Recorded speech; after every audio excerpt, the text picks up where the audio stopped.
So, as the title of this video says, I spent a month doing a digital drawing every single day for 31 days.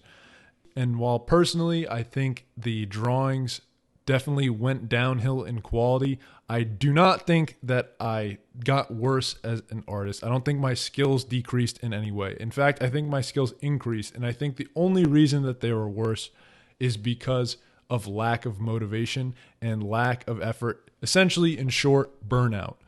Throughout the process, I tracked how much time I spent on each drawing, and when plotted out on this graph here, you can kind of see what I'm talking about and just the lack of motivation.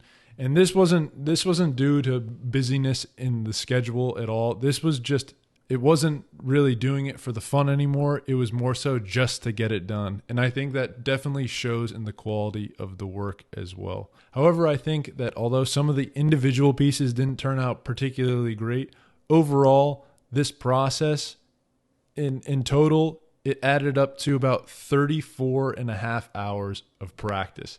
And that's what I see this as. I mean, these aren't supposed to be masterpieces. This was just about getting it done, no excuses, and just putting in the time every single day to practice something. And I think although the results didn't show at the end of the 30 days, going on afterwards, because this occurred a while ago, I think it just started to bleed over into my habits as I find myself trying to draw pretty much every day now. You're not going to love everything that you do. You're not going to love every single drawing that you do. It's just the name of the game. But every single drawing that you do is going to make you better. It's just like lifting weights or going to the gym.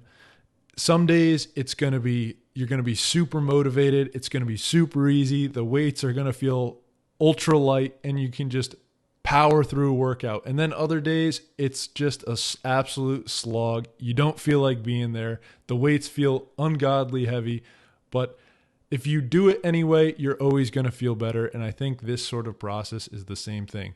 As long as you put in your minutes, as long as you put in your reps, you're going to get better. Although it might not show up in the short term, in the long term, the benefits are going to start showing up. And I think personally for me, it started showing up in the fact that since doing this, I really haven't gone an extended period of time without picking up a sketchbook or doing any sort of drawing whatsoever. Anyways, that's pretty much it. Thanks for tuning on in, and we'll catch you next time. Adios, amigos.